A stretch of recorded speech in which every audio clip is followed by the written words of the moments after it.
1.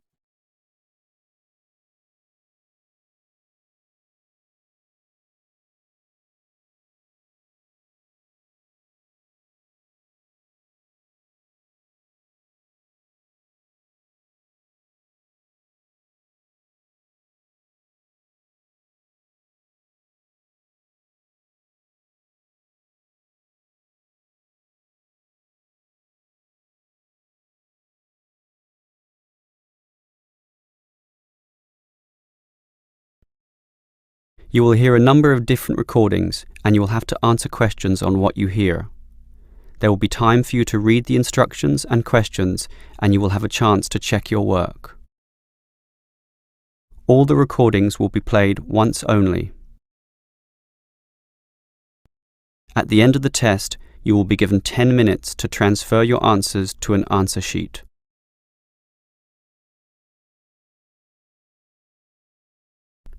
You will hear two colleagues, Marcus and Ella, discussing details about the coming office party. First, you have some time to look at questions 1 to 5.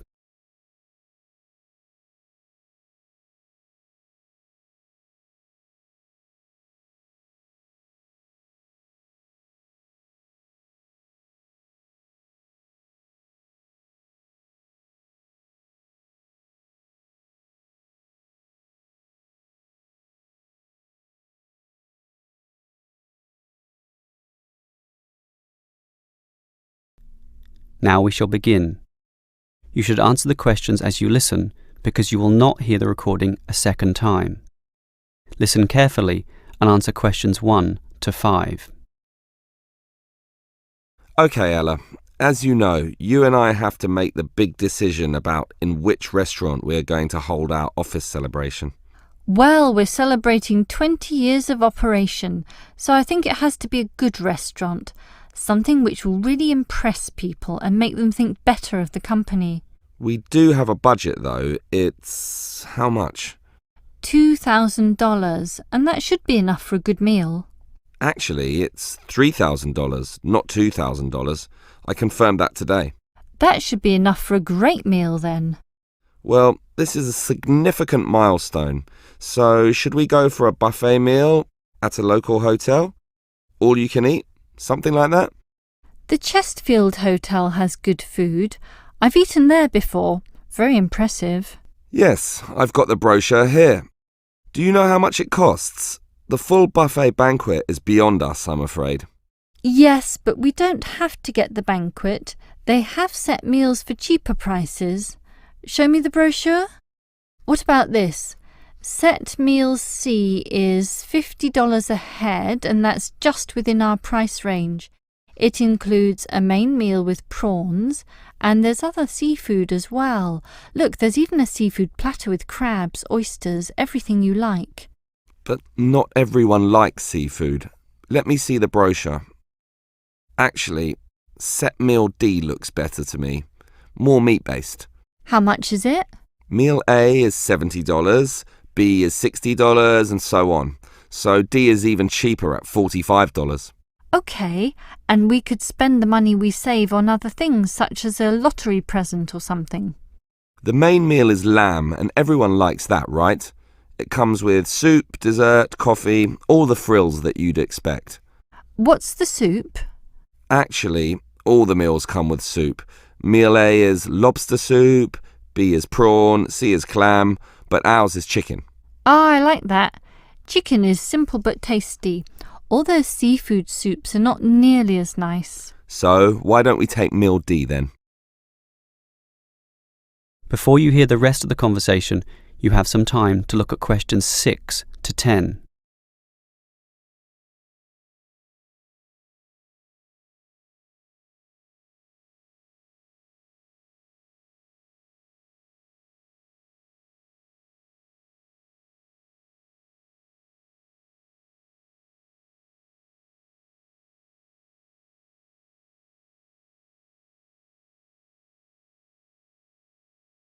Now listen and answer questions 6 to 10. All right, we've picked the restaurant and meal for this celebration, so that just leaves the time and date to be decided. We need to do it soon. This month is the 20th anniversary, so what about the 14th? 14th? But wouldn't it be better to do it after the end of quarter reports are handed in? That way everyone will feel more relaxed. That's the 18th, after the middle of the month. Good thinking. That's why you're the office manager and I'm not.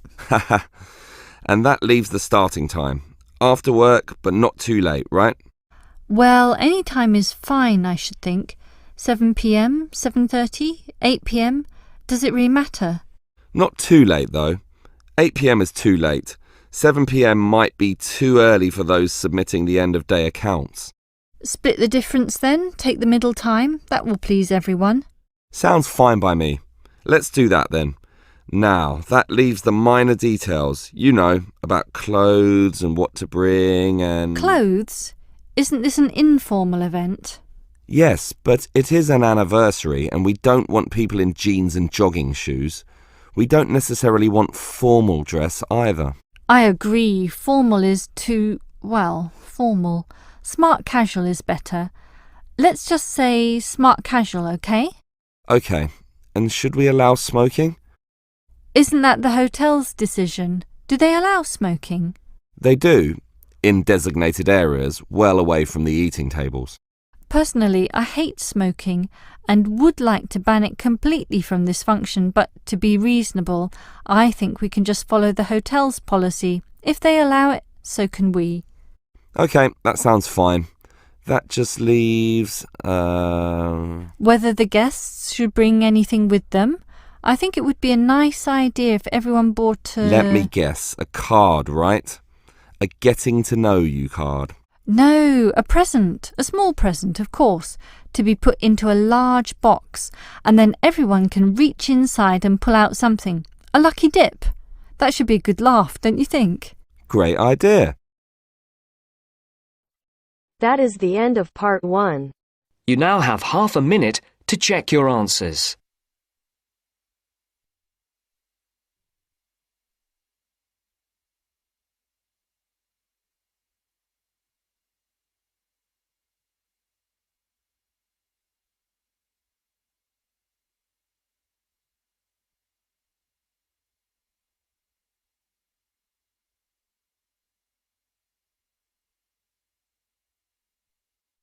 Now turns to part 2.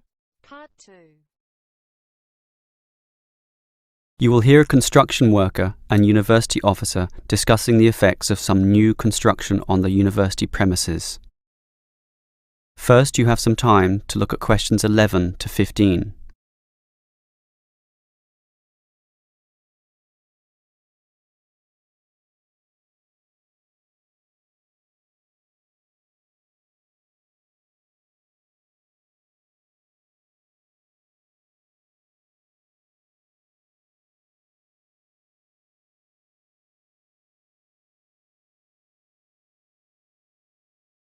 Now listen carefully and answer questions 11 to 15.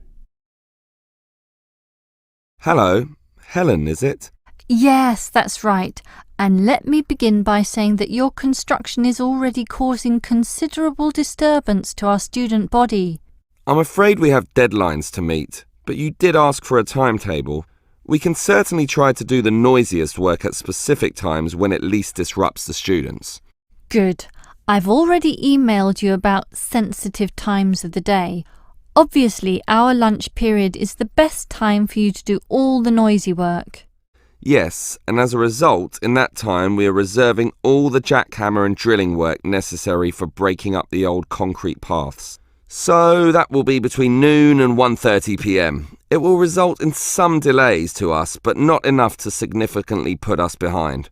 So we're happy to do it at that time. The other time you mentioned as favourable for our noisiest work is after 5 p.m. As you know, due to the deadlines, we work at night to 8 p.m.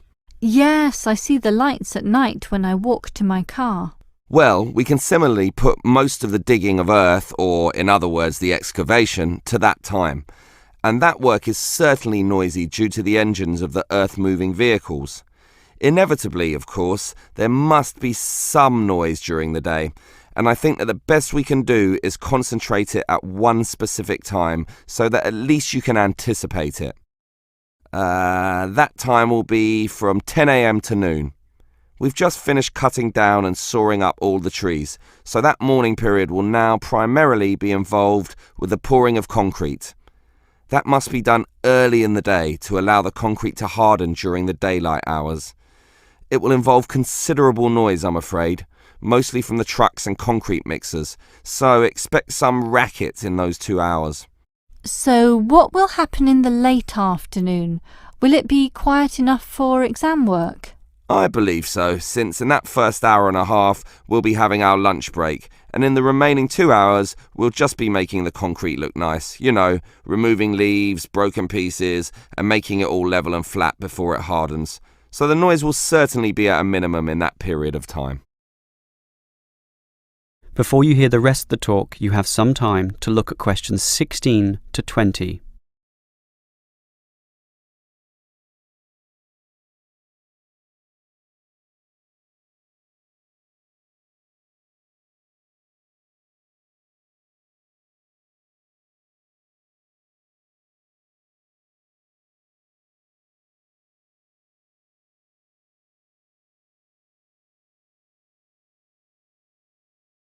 Now listen and answer questions 16 to 20. Well, it's good to know this construction activity won't disturb us too much, and I trust it's all worth it. Perhaps you can tell me how this new plaza will look when it's all finished. Can you give me some idea of the final appearance? Oh, it's going to look very nice. For a start, right now we've just got concrete paths, and as you can see, we're breaking that up and removing it, and soon we'll be laying polished stone. Really? Stone? And polished too? Yes, it will look very good, nice and shiny, giving a touch of class. The university is certainly spending some money on this. I guess it will be the showcase plaza, especially with a fountain as well in the front corner. And there'll be shops too at the back in that other corner area. Right now it's just empty space, but soon you'll be able to buy things there, not just from one shop either, but many. I suppose that will help the university draw some income as well. And see that long narrow part on the left-hand side? We had planned to put seating there, but we soon realised that wasn't such a good idea. We thought about a coffee shop, but finally decided that it would be better to have a garden, since there's so much natural sunlight around that area, so that's what we're doing. It should look very nice indeed, particularly when it grows a bit. And after some thought, it was decided to put the seating in the centre of the plaza, since being right in the middle allows everyone to be seen, and everyone to see everything, creating a very fun atmosphere. Along those same lines, that is, in order to create a better atmosphere, we're changing the facade of the buildings facing into the plaza. Right now there's nothing there, just walls without any ornamentation. We thought that we could either paint them with interesting pictures, perhaps with modern art or that sort of thing, but then decided to simply hang plants there, in keeping with the natural look of the place. Well, keep up the good work. I'm sure it's going to look wonderful when it's all finished. That is the end of part 2. You now have half a minute to check your answers.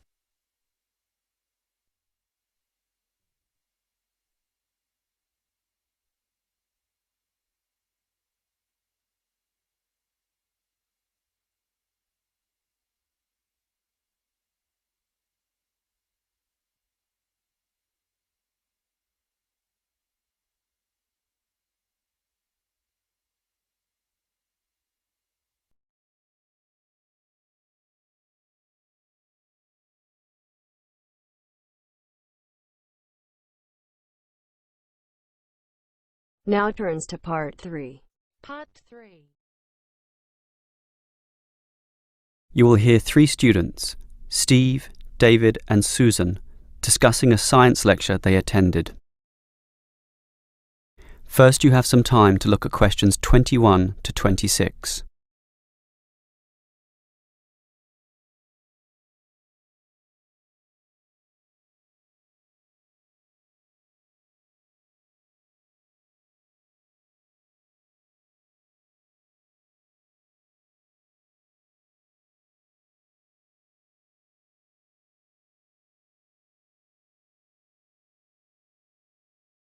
Now listen carefully and answer questions 21 to 26. What did you think about the lecture, David? I thought it was rather interesting. I liked the way it examined the personalities as well as the achievements of the three great physicists of history. It was also interesting in the way it highlighted that all of them had traits in common, despite being removed by centuries. What did you think, Stephen? I thought, for their times, all three scientists were quite revolutionary. Also, I found it quite funny how Galileo, the Italian physicist, in his great work, what was it called? It's usually abbreviated to two systems. Yeah, in the two systems. It isn't really science in the conventional sense at all because it's so funny. How can science have characters, one of them with the name Simplicio? I think, though, that it stands as significant in that it was the first major work in which authority was challenged. Before that, the church and the state and royalty all held absolute authority over the thinking of the times. But Galileo was brave enough to challenge this by putting forward scientific truth. It simply started everything. I agree with you there, and it was important, and I don't wish to underestimate that at all. But Galileo's works were somewhat scattered. He couldn't fuse all the ideas together. That had to wait for Newton's Principia. So why do we call it that? It's not even English. Well, Newton wrote his Principia in Latin, as was the practice of all scientists of the time. Principia is the key word in the title, which we usually use when referring to this great work. And I think you're right, David. Its significance lies in the way it finally created order. Before that, things were still confused, disordered, let's say.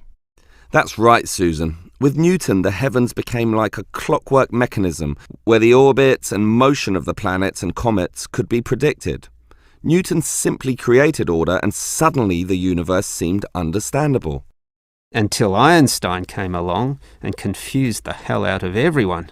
Yes, I agree that his relativity is mathematically complex, but once you conquer this, it is remarkably straightforward. Why did he call it relativity anyway? Because every motion is relative to the motion of other bodies, hence relativity. I suppose it's a logical name when you think about it. Yes, and the significance of the theory lay in the way it explained gravity. Prior to that, gravitational motion or action at a distance was just assumed to happen, but nobody quite knew why.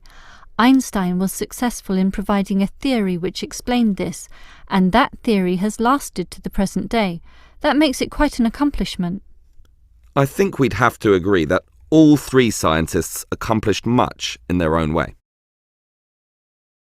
Before you hear the rest of the conversation, you have some time to look at questions 27 to 30.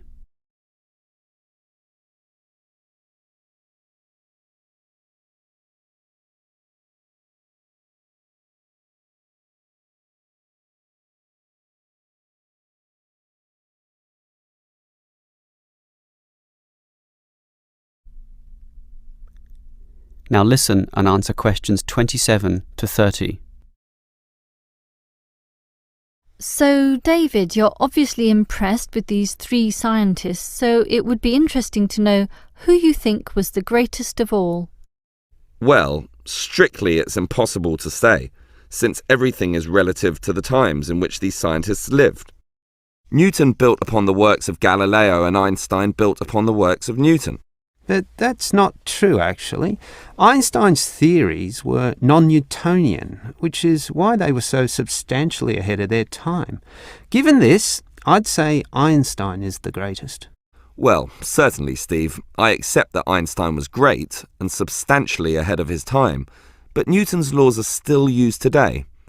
Galileo, in contrast, didn't form any workable theory that lasted, and Einstein's theories are more just theoretical abstractions. Well, not really. We still use them for cosmological theories, black holes.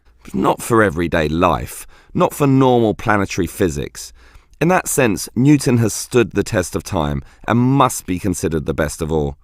What do you think, Susan? Did you know that Newton's first law of motion is often attributed to Galileo?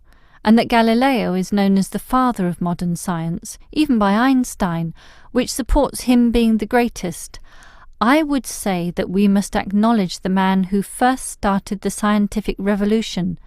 Without his work, we wouldn't have Newton or Einstein. Oh, Susan, that's ridiculous. Galileo's works were unscientific and almost farcical. Look, here's Peter. Let's ask him. Peter, which scientist do you think was the greatest?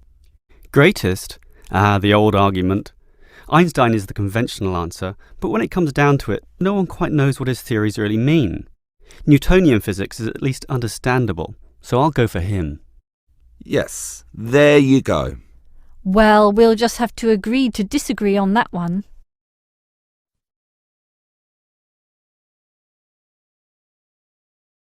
That is the end of part 3. You now have half a minute to check your answers.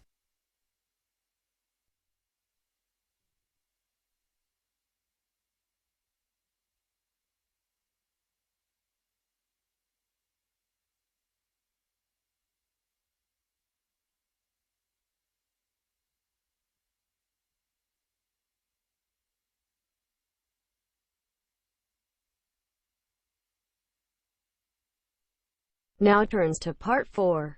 Part 4. You will hear a lecturer talking about brands and branding. First, you have some time to look at questions 31 and 32.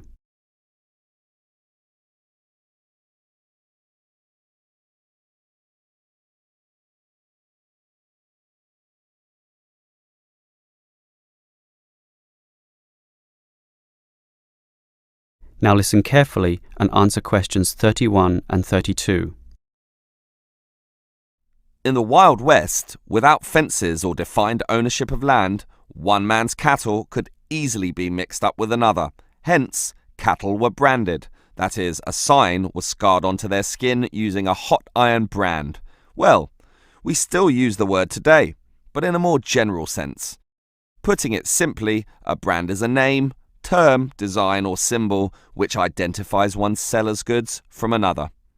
The car model might be called an Echo, but the brand is Toyota, complete with a Toyota symbol. People will trust brands, leading them to buy other products of the same brand.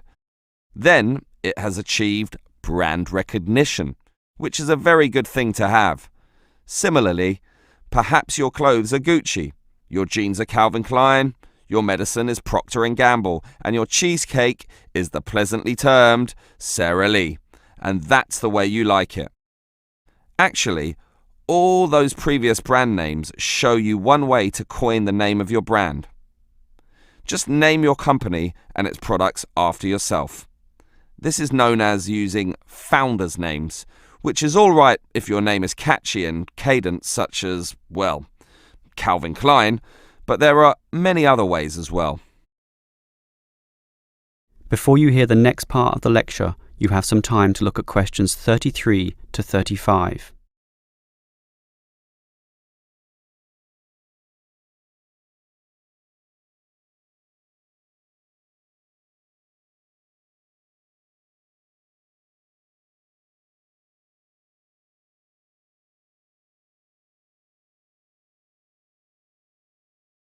Now listen and answer questions 33 to 35.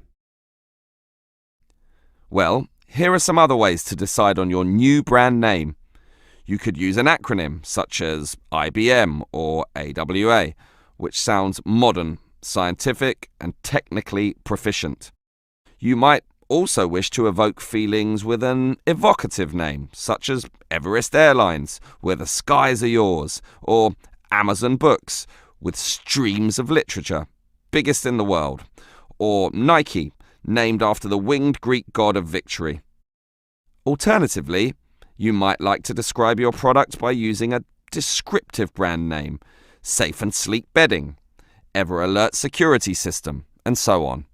Or you could make it rhyme to be more easily remembered, Reese's Pieces, Faster Pasta, and others. Another method is just to invent a word where none existed before, technically known as a neologism. Names such as Wii, Kodak or Rolex. And there are more methods as well. Each comes with its own appeal, but ultimately everyone wants a global brand. Facebook, Pepsi, Nike, a name recognized all around the world. Before you hear the rest of the lecture, you have some time to look at questions 36 to 40.